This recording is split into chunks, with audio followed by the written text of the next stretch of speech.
Vera here, and we are the Rainbow Bridge. We are the Rainbow Bridge, my fellow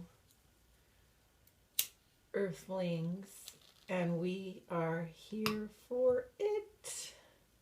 We are in the wake of the Aries full moon. And we are in the middle of October. We are coming to what some call the sweetest day of the year, coming up on Saturday. Anyway, there's a lot going on, a lot of emotions, a lot of things being shifted, and I am sure it is not feeling easy for many. But it's beautiful. You can trust in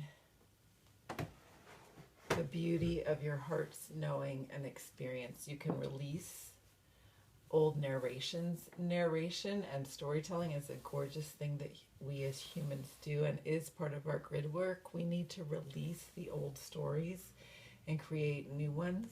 We can take what is useful and beautiful and considerate and just from the old, but we are building and living, breathing and embodying the new. Okay, that was a little bit funny.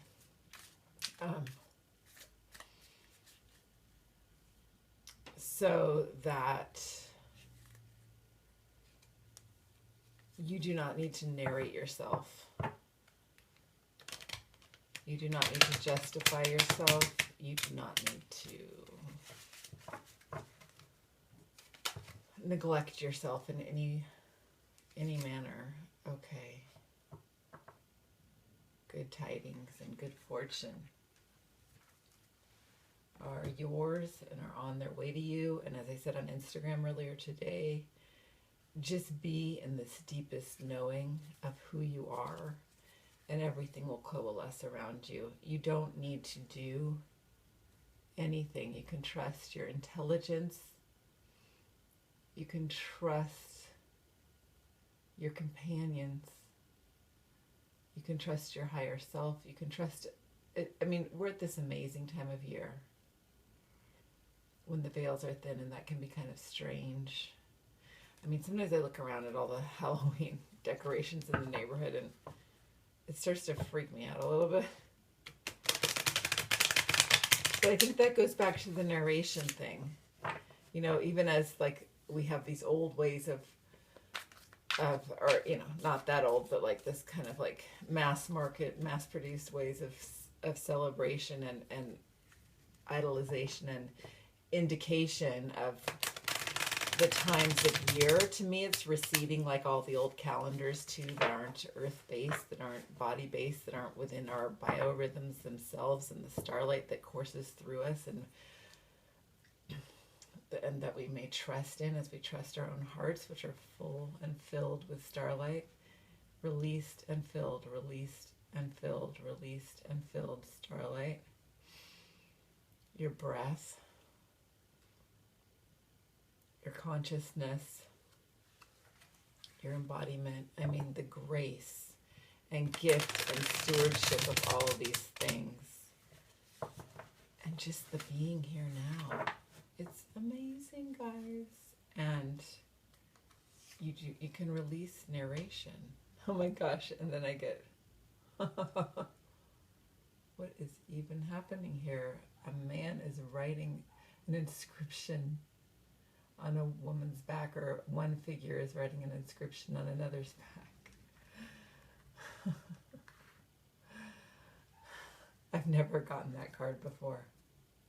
I've never gotten that card before. It's the 10 of Pentacles. So it's actually, to me, this is allowing yourself to collaborate and write a new story that is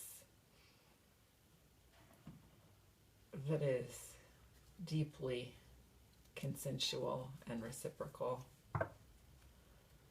and grounded. How are the ancestors and those who love you, those you knew in this life but who have passed away ahead of you, how are they supporting you now? They're telling you trust in your dreams.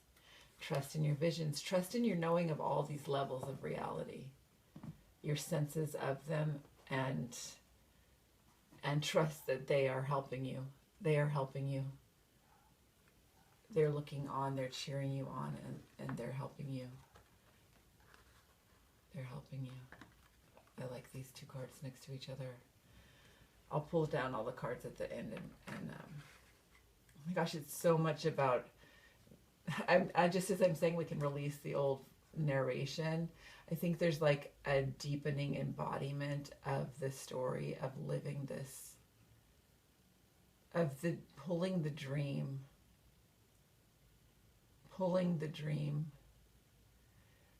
not pulling, integrating your dreams, your visions, your hopes, your forms of knowledge.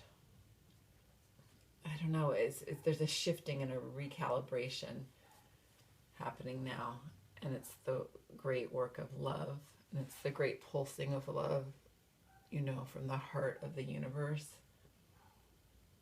And we are all part of that, each of our hearts, and the flow of our emotions, and our knowing, and our capability to be here now as the rainbow bridge, to be receptive, to be sturdy.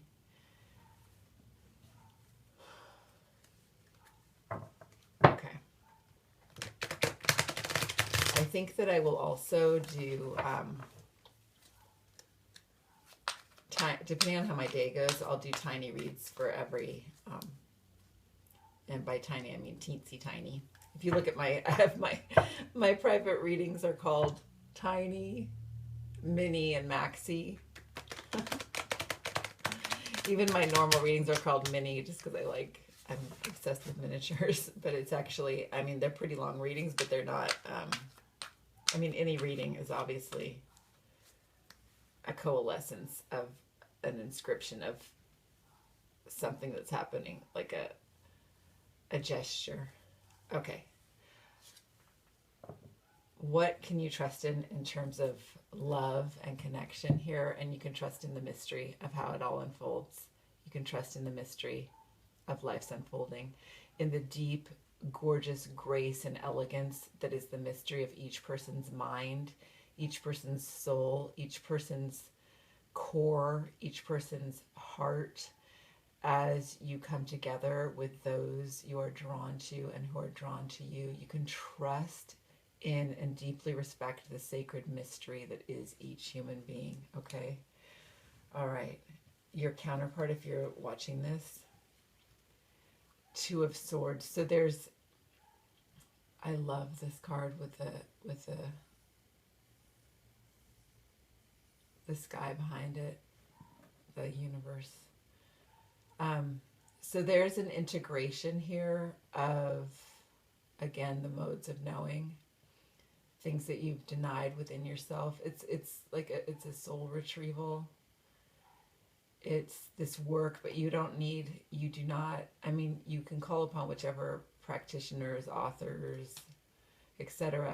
help you, but there's a way in which we all, we all come to our own understanding of all things. You see babies gathering language and experience and just even coming to know the cycle of night and day after they're born, get in the flow of that here on earth. So as each person, I said this to my students the other day, in a very mundane situation, not spiritual students, but yet also. Anyway, it's incredibly important, I think, as a parent and as a teacher, to have the ultimate respect for the mystery of the way each mind works, and soul and heart and core. And there's no one set curriculum, there's no one set narration that can apply to all. So this is an integration of this deep trust of the self. And it may feel like a dark night of the soul, and it may feel like they don't know how to go forward, and they're kind of trying to find this clarity, but it makes them want to protect themselves too. Coming into a life where you can be whole. There's a Chani Nicholas quote that I love. It was something like, when you create a life, she didn't say whole, but create the life where when faced with what you want, you doesn't cause fear to come up, because there aren't parameters put on it that keep you from going toward what you deeply want, listening deeply to your own heart. Okay, that's for the counterpart. For you, you're kind of looking behind you, maybe to see how your companions are doing, or to see, or to look back, still just so familiar, this familiar landscape of your old story of who you are, your old story of what's happened to you, your old story of what's defined you, of what's harmed you, of what's helped you, of what your passions have been, what your maybe your career, your relationships, all these things, what they've been, your wounds, your personality traits, your wardrobe, whatever, everything that you're used to, but like you're leaving it behind. The horse of your soul is moving forward, your passion, your magic, your creativity, and you're still kind of like looking back, but you are moving forward, and you can trust in that motion. Okay. What that is happening currently. Actually, first, what happiness in your counterpart is helping them move into a deepened and further articulation of this connection between you. What that is happy, like a happiness in them, is helping them navigate this in their own life. Oh my gosh. So it's this card is a very sad card of being ostracized and feeling pushed out in the cold. You're outside, and maybe it's sort of like you moving beyond where you were. Maybe you feel you've been cast outside. Maybe you've cast yourself outside of your old life, the structure of what you thought your life would be, and here you are. But look, you have a companion. You are not alone. And there's this glinting, gorgeous starlight coming in, which is our sunlight, which is the motion of the universe, which is love. So it's this surprise, soft engentlingness that is making them happy as they come towards you. And for you, as you go toward them, it's this clarity. This is the Judgment card. So revelation of this new depth of creation and of embodiment and of living in your soul's true shape. These are making you both happy. And then what is surprising them within themselves that is supporting their movement and their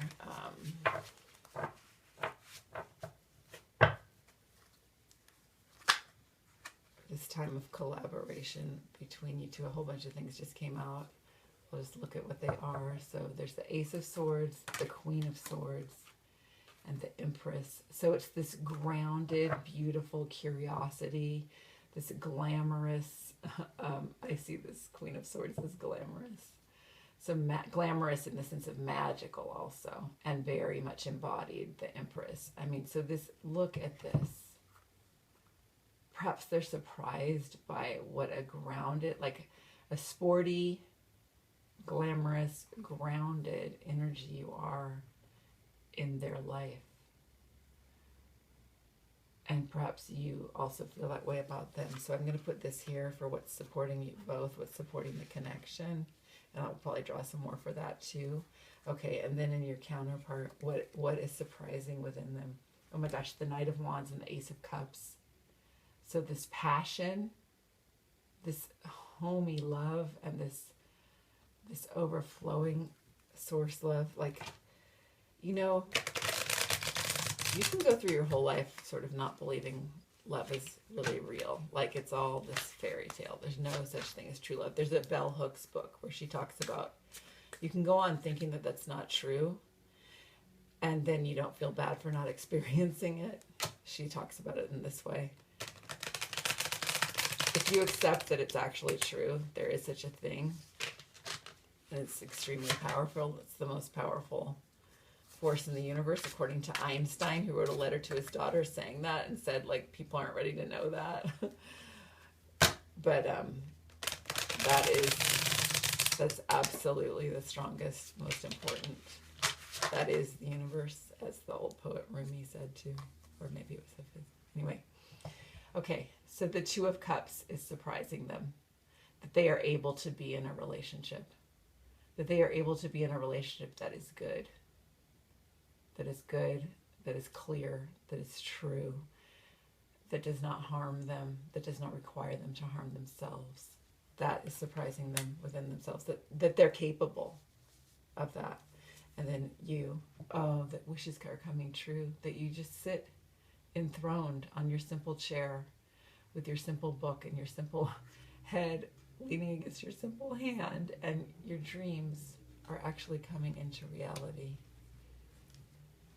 You know, your wishes, your deepest, maybe there's a deep wish to experience this kind of love that you've had forever, and you never know if it was really going to happen, and it's happening. We got the Star. And then we have a little bit more for how the times, how, you know, just the whole situation, all of it is supporting you too in this connection.